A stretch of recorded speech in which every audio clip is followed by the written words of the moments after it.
c'est vrai que l'Observatoire de l'immobilier entreprise, donc il est porté notamment via les deux outils là, dont on dispose, hein, donc un atlas des zones d'activité, également une bourse de l'immobilier entreprise. Donc ce qu'on a pu observer, notamment un phénomène lié à la crise sanitaire, hein, c'est qu'on a un nombre d'offres moindre rentrées sur la plateforme. Et ça, je dirais, ça peut s'expliquer peut-être par deux, trois facteurs, deux, trois phénomènes. Une création d'entreprise qui n'a pas perdu de rythme, hein, clairement. Une création d'entreprise qui s'est maintenue vraiment à un très bon niveau. Très peu de défaillances d'entreprise aussi, avec notamment toutes les mesures de soutien à l'économie qui avaient été prises. Et donc de ce fait-là, peut-être une tension un peu sur le marché sur le marché de l'immobilier entreprise. Alors, bien entendu, hein, c'est très variable selon les territoires où on se situe, la typologie du bien lui-même aussi, hein, bien sûr, sa caractéristique. Mais c'est vrai qu'on ressent quand même, c'est un petit peu de tension, voilà, sur ce marché de l'immobilier entreprise. Moins d'offres à la proposition, on va dire. Par rapport à ces facteurs, donc effectivement une création d'entreprise qui s'est bien maintenue, donc plusieurs raisons à cela.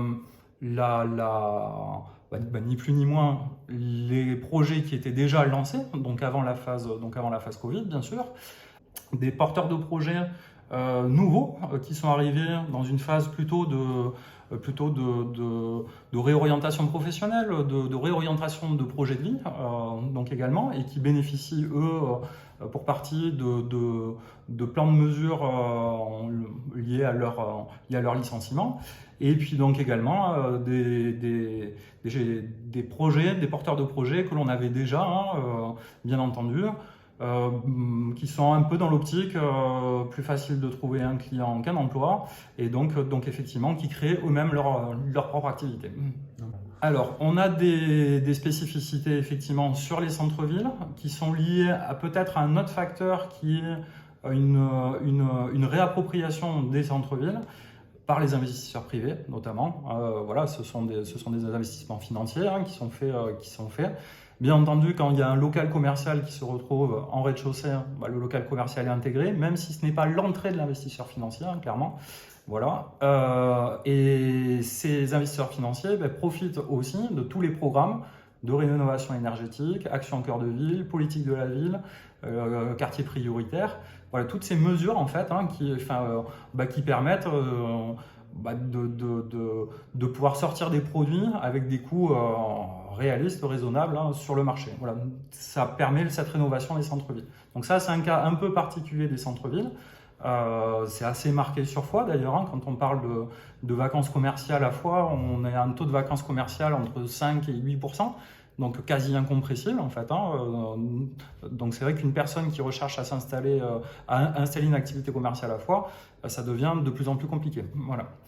Et puis ensuite, bien entendu, on a une vallée de l'Ariège quand même qui capte le gros des flux. C'est aussi les recherches, hein, qui nous sont remontées. C'est vrai que quand on regarde les recherches, ici donc nous avons Porte-Ariège-Pyrénées, ici nous avons le pays de Foix-Varilhes.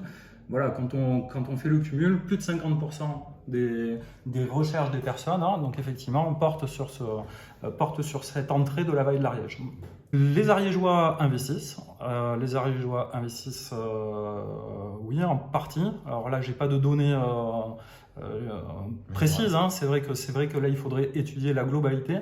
Mais on a vu aussi beaucoup alors là, dans les centres-villes notamment, hein, qui vont racheter des immeubles. Là, on est plutôt sur des profils extérieurs au territoire, pour le coup.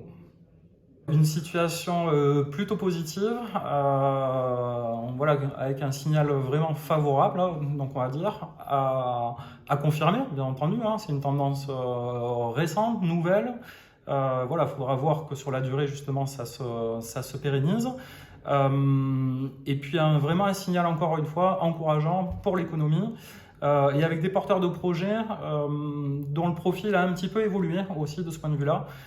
Des personnes qui sont qui ont une capacité financière un peu plus importante que ce qu'on observait il y a encore 1 an et demi, 2 ans de ça, et puis qui portent des projets vraiment liés à leur choix personnel, à leur choix de vie, Et c'est vrai que de ce point de vue-là, les motivations ne sont pas les mêmes.